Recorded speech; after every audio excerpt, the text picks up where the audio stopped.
Well, hi. Today is Wednesday, January 14th, 2026. I'm Todd Studer, and this is Morning Coffee. Today, we welcome a special guest into the studios. It is Suzanne Watson. She is the director of the Community Services Office for Pottawattamie County.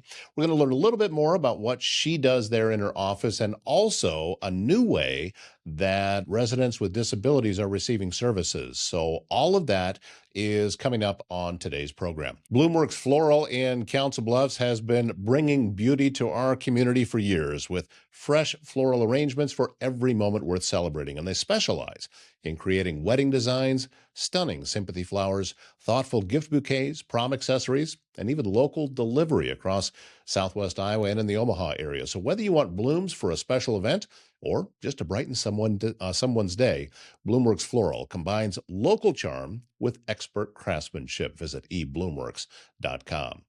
After a 2-year renovation, right here where we are recording, a true downtown Council Bluffs landmark is open once again. The Park Building has been fully refreshed with new finishes, updated HVAC, and modern amenities, all while keeping the historic charm that makes this building so special. Office spaces are now available. A single one-room office starts at just $450 per month, full floor suites at $15 per square foot. Tenants will also enjoy a shared conference space, guest Wi-Fi, flexible 12-month leases, and a location that puts you in the heart of Council Bluffs. The Park Building, open and ready for your business. And if you would like to see the Park Building, you know you can do it tomorrow on Thursday because Kyle, Randy, and I are going to be having an open house and ribbon cutting, and the Park Building is going to be open, and they'll be giving tours to show you everything that has happened here in the building. You know, good mornings start with a peace of mind, and My Nurse Healthcare provides professional in-home support where it matters most, helping individuals maintain comfort, dignity, and independence in their daily lives. Their experienced nursing team focuses on personalized care, clear communication, and supporting families through every step of the process. It is healthcare built on trust, compassion, and real relationships. Learn more about My Nurse Healthcare and their services online at mynursehealthcare.com. One of the points of having a new studio is to have guests in it, and we've done that here today. This is Suzanne Watson, and she is the Community Services Director for Pottawattamie County. Hey, thank you for making the 13, 14-mile walk over here. How far was it? One block. One block. I remember when I first showed Kate Gerber, who, by the way, was the first person here after we came. And she I think day 2 from even being in here, there was none of this was up yet. And she said, wow, that was real easy to find. Yeah. And I knew that a lot of the folks that she was going to be sending over here were location has been almost perfect Yes, it for this. is. So Yeah. it's just wonderful. One block. I'm winded. It's good to be here. Yeah. Perfect. Tell me what community services, what is this? I mean, this is something that, yeah, people can see a placard on an office door, but what is it that you do? Good question. People ask me that all the time, and it really is one of the best kept secrets. And community services is a department that most people are not familiar with until they need something. Okay. So, community services has transitioned over the years. I'm going to age myself, but I started with the community services department in 1992. Okay. We've gone through about 4 significant transitions since that time. Recently went through another transition, but the community services department, what we are right now, we consist of general assistants, which general assistance is for individuals who need some assistance with rent and utilities. Most of the time, we're working with folks who might be applying for disability. They have no income and they're struggling paying rent. We also have a program that will help people with one-time rent assistance. Say they've just been down on their luck, something, maybe they had a major car repair, major medical emergency, something came up that kept them from being able to get all of their rent paid for a month. We want to keep people from losing housing. So we do that. So that's our general assistance program. Well, can I ask Yeah, you a question about that? absolutely. It pops something into my mind that a lot of times when someone is in that situation, hmm they may have fallen behind a month on their rent. They're not going to anybody at hmm that point. Typically, they're not coming to you I wouldn't think until it's reached critical stage. Yeah. and they're probably close to being evicted, or things are just going to go completely the wrong direction. Right. Is it better for someone to come to you earlier, or is that the stage that you are typically working with someone? Well, it is better if the earlier that they get to us, because we always say you have to have a plan for the next month. So you have to have a plan. So either maybe you've lost employment and you have another job lined up, you're going to be starting in 2 weeks. So it really depends on, they do need to have a plan. The other thing to know too is that the county is kind of a last resort, and I hate using those words, but there are other agencies in this county and in the city that people should call first. And we will always let people know if they call us first, well, let's work with these other agencies first. I So would we think, are the last yeah, resort because we are a government agency, but we're there really as kind of a last stop, like assistance for people. We've helped a lot of people. There's a lot of people struggling with paying rent, that just because of the cost of rent these days, everything's gone up. it's Everything's so gone up. expensive. Yeah. Yeah. And when you have people on fixed incomes and suddenly their rent is $300 or $400 more a month, Yep. that money didn't exist anywhere. No. There And was no place to pull it from here to put it over here. It just didn't. It didn't yeah. exist. Period. Yeah, really, I think what I've seen happen is with COVID, with all the extra additional influx of funds that came in, unfortunately, sometimes landlords increase their rents and they've never gone back down. So now, that income source isn't there anymore for folks, and those subsidies aren't there. So, When someone comes in, and as you said, you're kind of like the last stop. I would also guess that a lot of times they didn't know that, and probably aren't even aware of other resources that might be available. yeah, that's right. We're working really hard with other agencies in the community to come up with a better way to let people know where to go first, and to make sure all of the that we're not causing trauma for people. I mean, nobody wants to come in, first of all, to even ask for help. Right. And so we're really trying to kind of reinvent how people enter the system, and that we all know what each other can do. So we're having conversations to do better for people, so that we can just make the system easier to access, and we don't have to say, nope, wrong call, you need to call them. We don't want to do that. So while it's not perfect yet, we're very well aware that we need to do better, and that there's better ways for people to access that. So we're working hard to make it better for people. Um, so hopefully within the next 6 months to a year, we can have better processes. I am. I'm a big believer in the environment that we create for ourselves. And I'm imagining that where you work, you're dealing with folks that are they're at some of their lowest points of their life, and then if you can help them, you get the positive side on the back end. This is just I'm imagining this. I haven't been in your office, so I'm just trying to imagine what your day to day is like, because Yeah. at times it has to be a roller coaster. Yeah, we get a lot of calls from people that are really, eh, yeah, dire need. I mean, they don't know where to call next. So sometimes, yeah, being able to say, no, we're the wrong place, but call here, they'll be able to help Hmm. you, or we think they'll be able to help you. That's okay. But when we do have success with people, and we can really walk them through that, work with other agencies, gather resources around a person, then yeah, you feel great at the end of the day, because you were able to keep somebody from losing their home, or Right. so Yep. yeah. But no situation's easy, and we see a lot more people than what we can help. A lot of need out there, so we just do the best we can. And yeah, I guess that's why I've been doing this for over 30 years, is Yeah. that it's at some point it is very rewarding, and we are able to help people. So I wouldn't be doing this if we couldn't help people. Well, and you have to personally get some. It has to feed your soul a little bit too with the process. You don't stay with something for that long No. just because. I'm just going to do this for Yeah. I'll just do this for now, and it's 30 years later. Yeah, it's hard work. It is hard work, I guess, but yeah, it's important. Let's talk about something that has changed recently. Sure.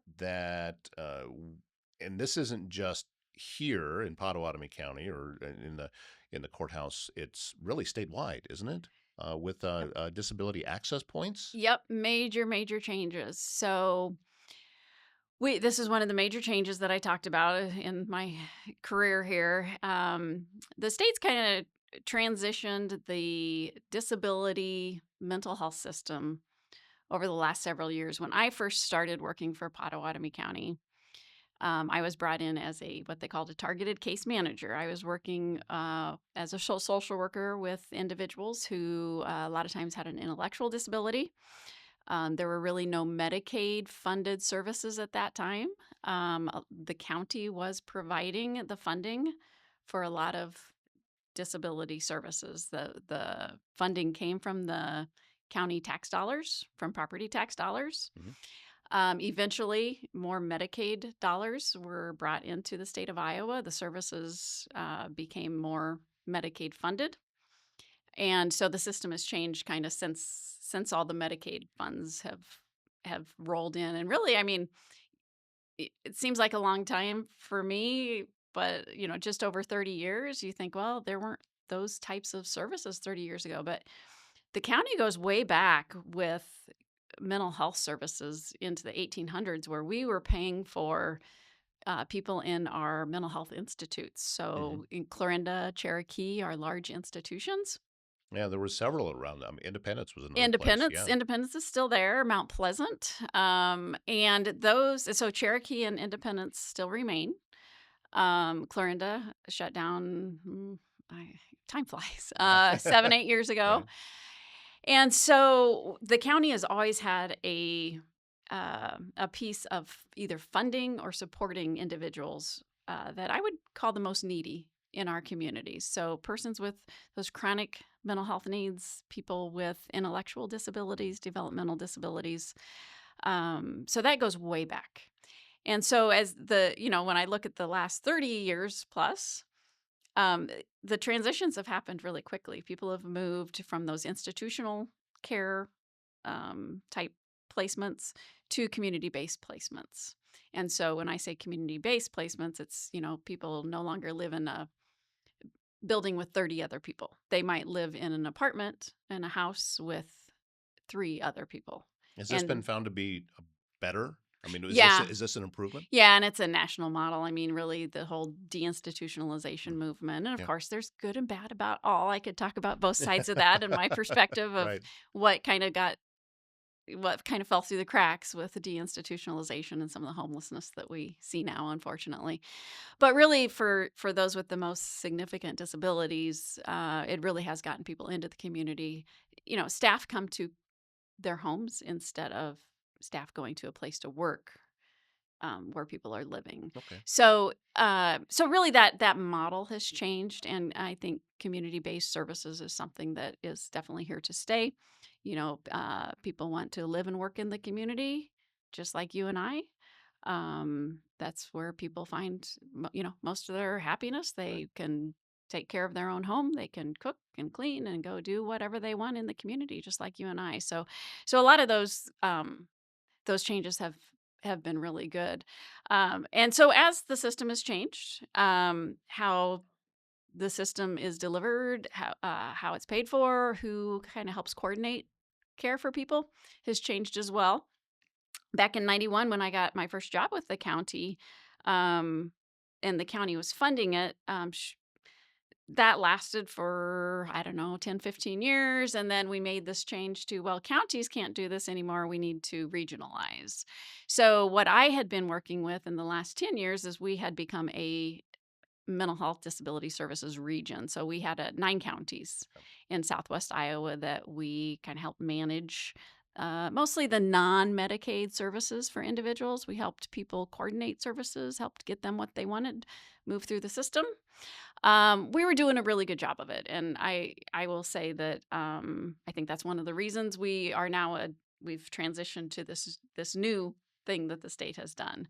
So what the state did is they took the 11 mental health disability services regions in the state, and on July 1, they switched to 7 districts. Okay. So there are 4 disability access points, and we are serving 2 of the districts. So we are serving the western side of Iowa. We have 27 counties that we are That sounds serving. like a lot. It is a lot.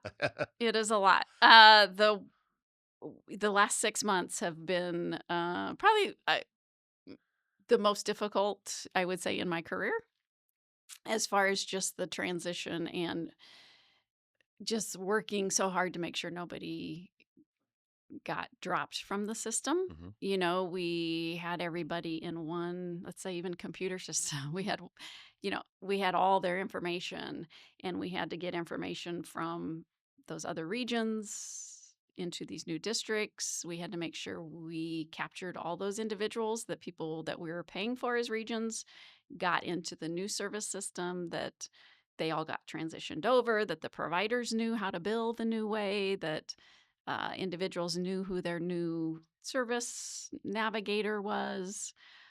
So we did all that over the last 6 months. We were very successful. We didn't lose one person. Wow. We got them all transitioned over, um, and we're still alive. And Now, um, the end result of this, though, is that an improvement over the way things used to be? I mean, obviously, yeah, it's the goal, but is that you've seen that? yeah, I think we're gonna see some exciting things. So the disability access point. So we are known as Western Iowa Services Collaborative, because even though we work for Pottawattamie County, if you're serving somebody up in Lyon County, Iowa, they're going to be like, "Why are you coming from Pottawattamie County?" Yeah, That's Lyon County's up there a ways. Yeah, it's up there ways. So we are known as the Western Iowa Services Collaborative. Okay. We are one of 4 disability access points in the state, and we are part of. And I'm gonna try not to throw a bunch of acronyms out there. So federally, there is something known as the Aging and Disability Resource Center. And so that's a federal model of how you provide aging and disability services across the state. Um, and so we are the D in the ADRC. So, for example, the AAAs, so Connections, Area Agents on, Mhm. on Aging, Yes. they do the aging piece. Western Iowa Services Collaborative does the disability piece. Okay. University of Iowa does kind of the call center resource information as well, as the kind of a backbone of the whole ADRC model statewide.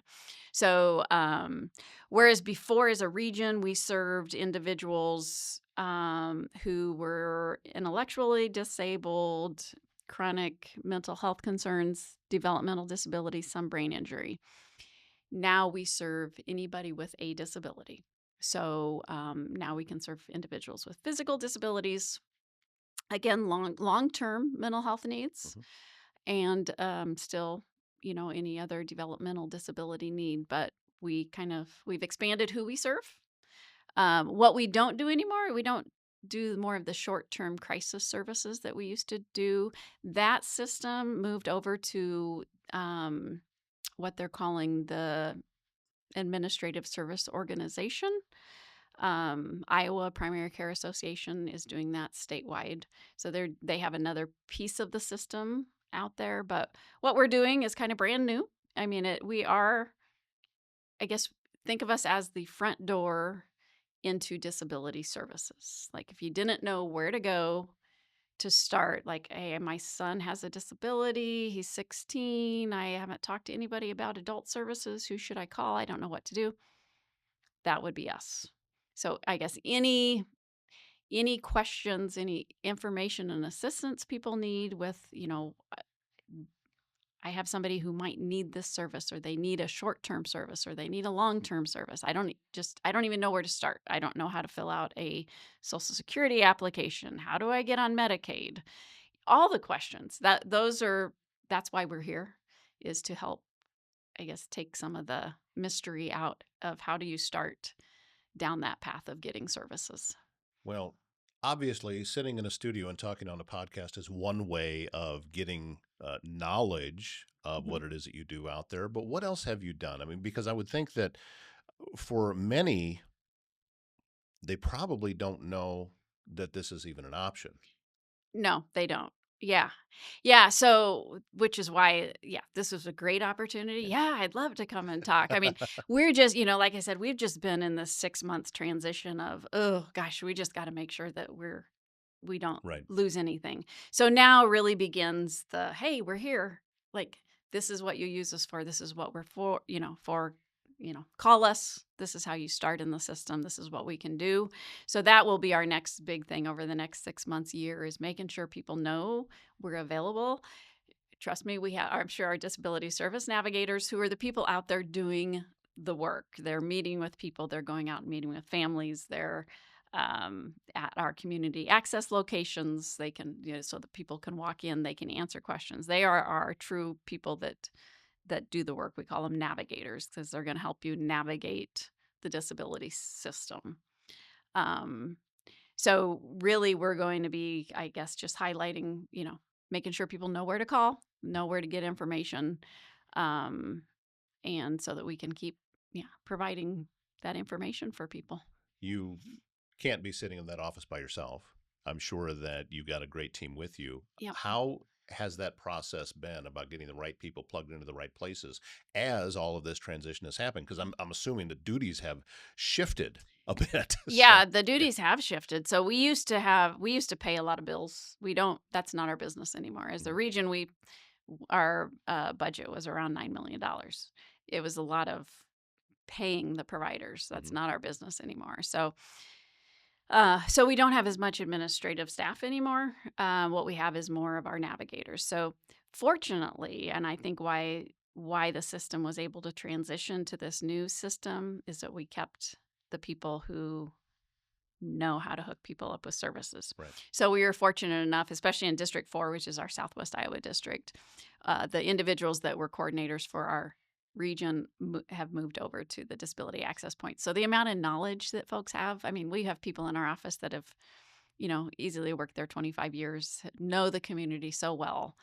That's a lot of how we've transitioned folks, and that knowledge, you just can't replace the kind of knowledge that people have and how to get, the community resources for people.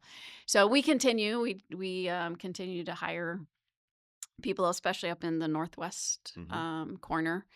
And, like everything, we have our own transitions in leadership and things that have happened. But the stable piece of just knowing our communities and having those contacts, that's what's worked out well for us. So we've got a really good knowledge base, a great group of people that work in our office and do the work. Yeah.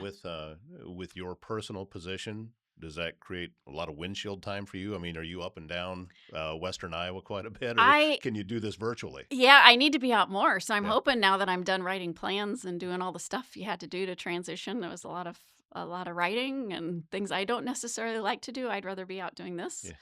Yeah. But I have been up to Northwest Iowa quite a bit, and it's really not that much of a drive to get to northern Iowa. No, it's not, but I grew up there. Yeah. I grew up in Northwest Iowa, so I know what it's like. Mm-hmm. And you can see for 20 miles because it's very, very flat.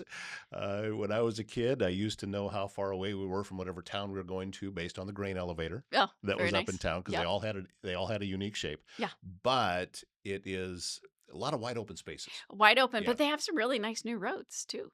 They've got really smooth Highway roads. 60, I think, is that winds up. It makes it a whole lot easier when you're headed up that direction. Yeah, so I've been up like Rock Valley area and beautiful country, and just have been, I know all the community providers in Southwest Iowa very well. So it has been kind of fun to get out there and go meet people in Sioux City, and the providers in Sioux City, our larger area, and then to get up to the other providers and just to, I guess, reassure those providers too that might not have had, they didn't know me from before. They didn't know our team. Just making sure people know that, hey, we're going to make sure that the system keeps moving forward, that we do good by you, that we're here to serve everybody on the entire western side of Iowa. We've got people that live up in those areas and that are working for us and know the community well and have really long backgrounds of service to people as well. So we're fortunate. It's important, and I know that change obviously can be a little stressful. Yeah. But that was awesome. But at the same time, we know that status quo typically never exists. Yep. We have to be fluid and we have to be adjusting because needs change. Yep. And technology has made things different now Mhm. than what it used to be. Yep. You go back to when you first got started, you know, these things Yeah. they were still corded and attached in your house. Yes. You know, I was dictating on a little microphone usually when I got done with meetings, and then I'd bring it back, and the oh, well, you were, office manager would type it up, and yeah, you yeah, were at the height old of school. technology Yeah, back then, you though. bet. I mean, You bet. that was something. But having made all of these adjustments along as you've moved through your career, I'm assuming that you stay with it. This won't be the last one. You make some I changes again. I love my I don't know. I love doing what I do, and I think it is because of the variety of things I've been able to do, and just being able to make positive Yeah. changes. And there were so many things we worked on, as a region, and created, mobile crisis teams and crisis services, and we were doing so much with the community and with law enforcement, and so I was sad a little bit to let some of that go. But there's new, again, this is a new opportunity, new areas of the state to really lift up services and make sure we're reaching out to, everybody. I think what we're finding too is like some areas, the school districts weren't aware of, like they should be connecting with us. And so there's just lots of new opportunities to make sure everybody throughout the entire state is getting the same information. And so I think that's what keeps me wanting to do this, is just, however we can make it improve for people. That's what we want to do. So With your experience, would you say the need is pretty universal? I mean, as you move up and down the western side of the state, is it you see pretty much the same level of need regardless of where you're at? yeah, so one of the first things that we had to do in our first 6 months was do kind of an assessment of our Mm. districts. And so we were able to get out and talk to a lot of places. So you see a lot of similar themes, of course, in Southwest and Northwest Iowa, with really, it is unique because in Southwest Iowa, we've got Council Bluffs as kind of the population hub. In Northwest Iowa, we have more of Sioux City as more the population hub. And so we have a lot of rural areas Yeah. in Western Iowa. And so transportation is just something, you hear across the board. We're hearing rents. Rent isn't only in Council Bluffs that it's high. It's in the Mhm. rural areas too. It's just across the board. Dentistry for our patients who are intellectually disabled. You hear that across the board. Specialty medical care is Yeah. really hard when you get in the rural areas. So there is a lot of pockets too of different needs. So along, I'd say, with the cities, you have more of your homeless populations. Not that there aren't homeless populations also in some of your smaller towns, but most of the time Mhm. you're seeing that in Council Bluffs and Sioux City. And so it's just communities are all unique. I grew up in Minden, Iowa. Okay. Yeah. And so, I'm a good, just old fashioned farm girl. And so that's why I love traveling too, is just because I love driving the country roads, and will veer off whenever I can and see what I can see. But um, I think no matter where you live, you'll run into somebody who, in our most rural areas that are kind of out there on their own, Hmm. there's not many support services for them.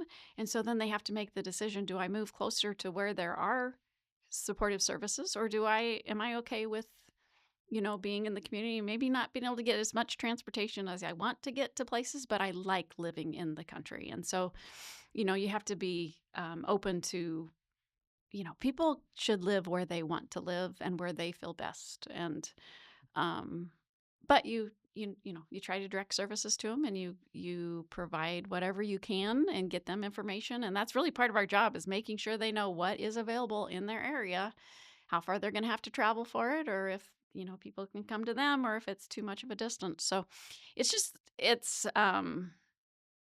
yeah, I just love, I guess, getting out into the communities and learning more about them. And Hmm. each town is so unique. Small towns have their own personality. And it's just fun to get to know, like, the providers, and get to know how those communities get along and network and share services, and Yeah, you all bring that. up a good point though with the access to services because I grew up in Pocahontas County, Oh, okay. which Yeah. is very very rural. Yeah. There's just, I think the town of Pocahontas may have slipped under 3,000 people, and they're the biggest by far Mhm. in the entire county. If I would travel from one town to another, it was not unusual for me to not see anybody. Mhm. I would never see anybody. So, and there are other areas up and down western Iowa that are Yeah. just like that. So if someone is living in that area, chances are they do have to go a ways Mhm. for whatever types of health services they're looking for. And having resources that, as you said, can help that stopgap, I think Yep. is important. Yep. Yeah, and we have our, transportation, our key transportation areas like SWITA, for example, here, Southwest Mhm. Iowa Transit Authority. And there's one of those in every area, and again, building relations with them, seeing what more they can do, if they can add routes. Everybody has federal funding that they get and it's limited. But again, how much can you take somebody if they need to get to a doctor's appointment 50 miles away? So, yeah, so people then with that have decisions to make too about what's best for them. But yeah, it's fun. I don't know. I love this job and I love being able to just make sure people are aware. So Yeah. the more we can make people aware of what's available, I think then that's really our key job. Right. Providing options. We call it options counseling. So when we meet with people for the first time, it's kind of it's an ADRC term, an Yeah. aging disability resource, but really it's just that simple. Giving people their options. Like, these are what you're saying you need help with. Here's your options. What would you like to do with this information? Just making sure they're aware that there are options, because until you know there's options, um, you're kind of stuck. Yeah. So that's kind of where we are kind of the experts, is knowing those resources and giving people, letting them know what their options are for resources. It So has to be a help for you, though, too, when you're talking with folks in some of these smaller communities. You grew up in one. You yeah, speak the language, yeah, and it's not different words. It may be not even different pacing. It's just people can sense something. Oh, you get it. You hmm came from a small town. hmm It's a it's a different lifestyle. Not completely opposite, hmm but there's just enough of a shift. There's a reason why people like to live in Minden as opposed to Council Bluffs, or people want to live in Red Oak instead of in Stanton, or whatever right. it might be. There's a reason people choose these things. So hmm having resources to make sure that they can stay with what it is that makes the most sense for them. Yep. I think that this is very, very important. And I'm also grateful that you took the walk over here today Yeah. to fill us in a little bit more. I mean, is there anything else that we can do here? Any information we can help get out for you? Yeah. Phone numbers. Yes, please. So our main phone number. So if anybody has any questions, information and assistance, they're calling first. They're wanting information assistance. We Hmm. start there. And then from there, we'll let's get somebody out to talk to you. We need short-term services. We need long-term services. But what they need to know, they're starting with, I'm calling for information or I need assistance. So they call 712-328-5812. And that can also be found on our website. Our website is through the Pottawattamie County website. So you can go to the main Pottawattamie County website, community services, Yeah. and we have the disability access point under there. So we will be getting a lot more information out, just as far as flyers. And I mean, I finally got a brochure printed after we had been up and running for 4 months. So we're going to be having more information come out to the public. Okay. And, hopefully you'll see it in doctor's offices, just places that people naturally go in the community. They'll see signs.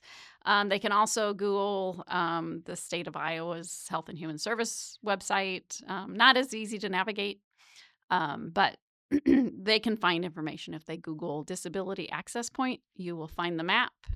You will find the contact information for us. And yeah. Well, we have a pretty good following here in our little corner of the world. So, as I said, anything that we can do. And by the way, Perfect. you don't need to rewind it to find the phone number. Just look down in the description to the show. You'll see the phone number down there. Magic. But Magical. just like that. But anything that we can do to help out, please just, shoot over an email or say, hey, we've got something new. Can I come talk about it? The answer is yes. Please do. Wonderful. Would love to have you back. And, it may even look a little different the next time you come over here because this changes every day in here. So It's shaping up around it's here. Looks starting good. to. Thank you. Thank you so much, Suzanne Watson with Community Services, Pottawattamie County. And we'll get back into the day and we'll see what the rest of it brings us. But thank you so much. Yeah. Thank you. If you're looking for a laid-back spot with great food and even better company, it is the Mile Away, north of Council Bluffs on Old Lincoln Highway. This is a family-run bar and grill and is your go-to for mouth-watering wings, unbeatable weekly specials, and a welcoming atmosphere that feels like home. So whether you're catching the game, enjoying a Fiesta Wednesday, or just unwinding after a long day, the Mile Away has you covered. They're located, as we said, just north of Council Bluffs on Old Lincoln Highway. It's the perfect place to relax and enjoy good times. Follow them on Facebook for the latest events and specials. The Mile Away, where great food and great people come together. Service Master Restored by Schmader knows it's hard to get back to normal when you've suffered serious property damage due to flooding, fire, or smoke, and you may also be left with all sorts of questions about how to get your home or business back to normal. Service Master Restored by Schmader will restore your space by offering quality commercial and residential restoration services in Council Bluffs and the surrounding area. Call 402-339-9911. And Morning Coffee is supported by Bryce Taylor and GLI Insurance Group, proudly serving Council Bluffs, Tabor, and Clarinda. The start of the year is a great time to reset and look ahead. New plans, new goals, and making sure the things you've worked hard for are protected as we roll through winter. Bryce and the team at GLI live and work right here in our communities, and they're always happy to sit down, answer questions, and help neighbors make sense of their coverage. GLI Insurance Group, local people, local service, helping our communities start the year strong. Thank you once again, Suzanne Watson, for joining us today. Thrilled to have you, and I hope that you'll come back and visit us again really soon. My name's Todd Studer. Don't forget, open house coming up tomorrow here at the Park Building, 4 to 6 p.m. You'll see the ribbon cutting at around 4:15, and we're looking forward to seeing you then. And I'll see you back here tomorrow morning.